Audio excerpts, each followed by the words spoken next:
मध्य प्रदेश के वित्त मंत्री श्री जगदीश देवड़ा जी को बहुत अच्छा बजट प्रस्तुत करने के लिए मैं बधाइयां देता हूं। एक प्रसन्नता की बात यह है कि विपरीत परिस्थितियों में मध्य प्रदेश की जो विकास दर रही है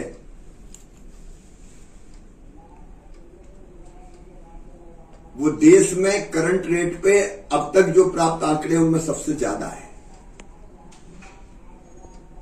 19.7% से ज्यादा की विकास दर हासिल करने में मध्य प्रदेश सफल रहा है। ये प्रदेश के लिए एक बड़ी उपलब्धि है। आज जो बजट प्रस्तुत हुआ है वो बजट आत्मनिर्भर मध्य प्रदेश के निर्माण का बजट है।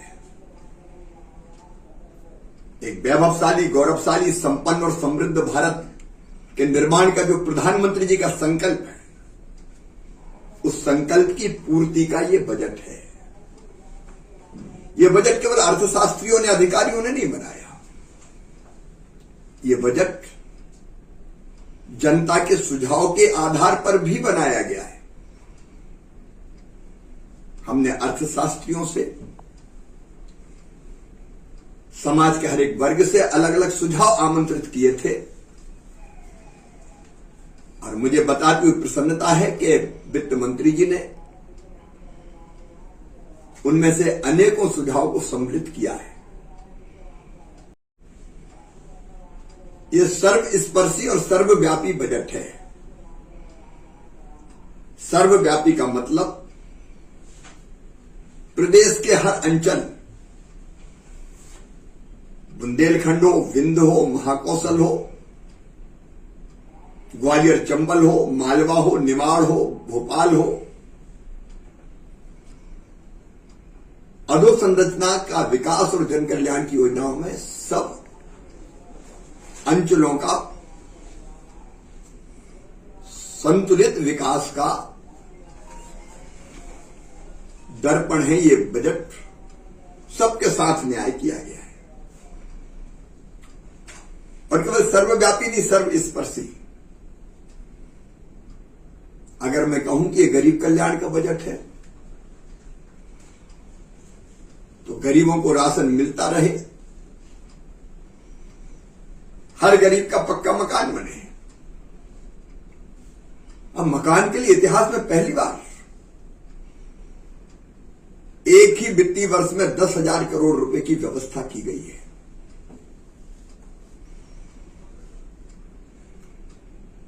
बच्चों की शिक्षा की व्यवस्था पर विशेष ध्यान दिया गया है, विशेषकर गरीब बच्चों की। हर घर में पीने का पानी गरीब के भी पहुंच जाए। जल जीवन मिशन के अंतर्गत 6,000 करोड़ रुपए से ज्यादा का प्रावधान सरकार के इसी संकल्प को व्यक्त करता है। गरीब बीमारी में इलाज करा पाए, इसके लिए पर्याप्त व्यवस्था की गई है। संबल योजना के लिए, जो गरीबों के लिए वरदान है, विशेष प्रयास किया गया है, विशेष प्रावधान किया गया है।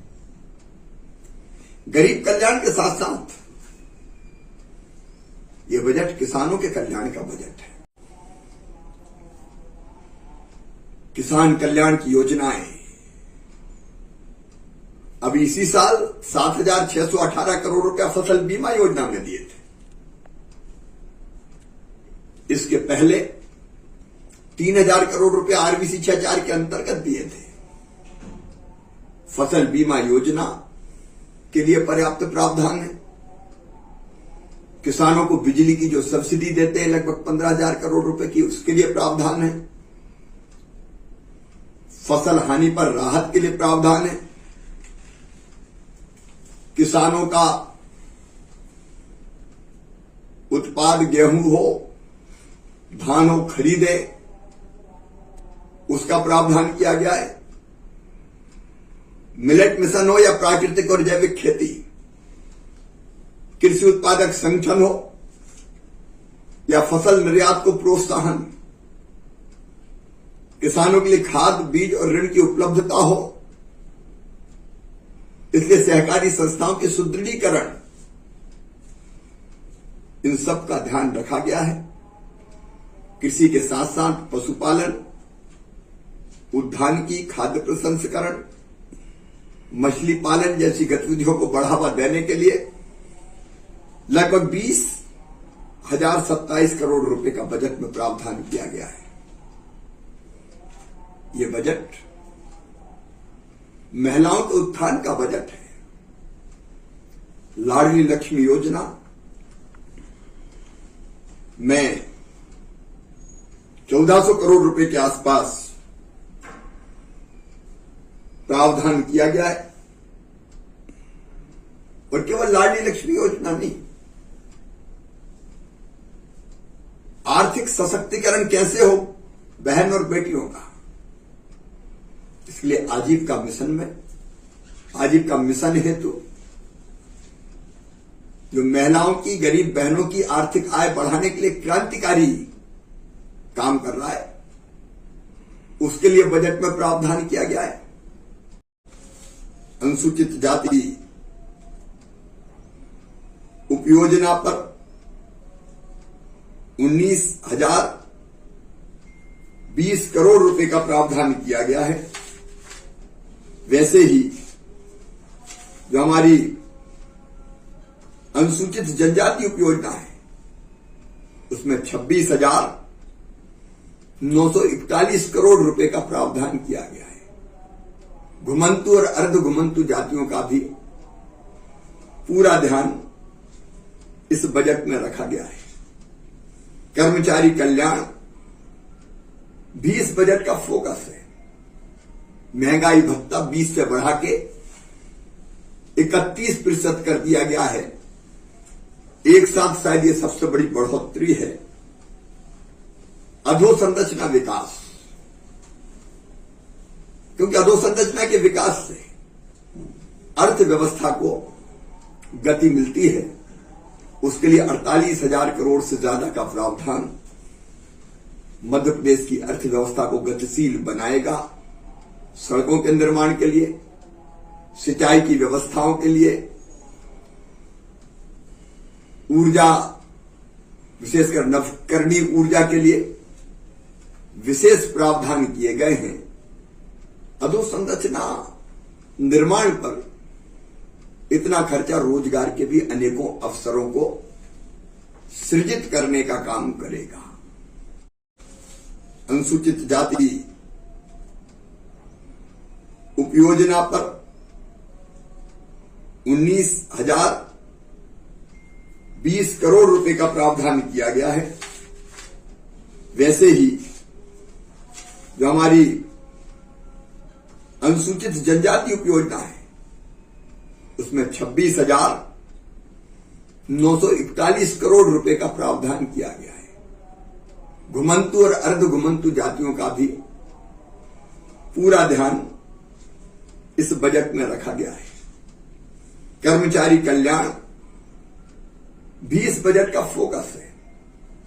महंगाई भत्ता 20 से बढ़ा के 31% कर दिया गया है।